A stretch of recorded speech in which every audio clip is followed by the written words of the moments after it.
The story of Israel between 1947 and 2000 begins with survival.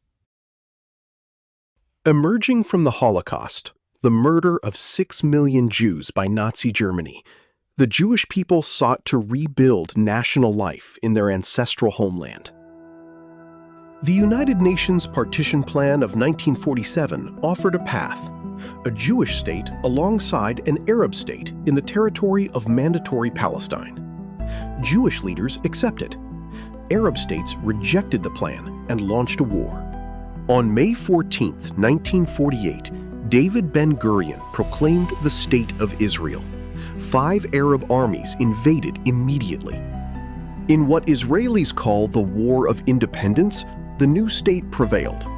An armistice in 1949 established the borders of the young nation. The challenge that followed was immense, absorbing hundreds of thousands of Holocaust survivors and Jewish refugees from Arab lands, building democratic institutions, and constructing an economy from almost nothing.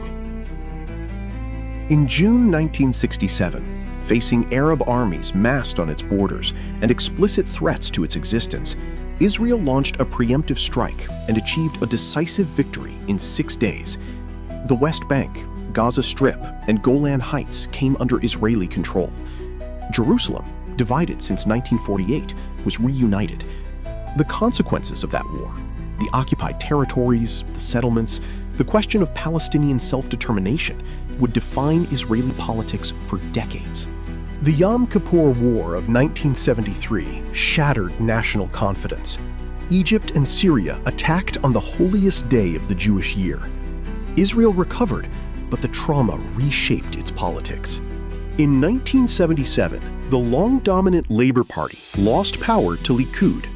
Within a year, Prime Minister Menachem Begin and Egyptian President Anwar Sadat reached a historic peace agreement at Camp David, proof that diplomacy could succeed where war had failed.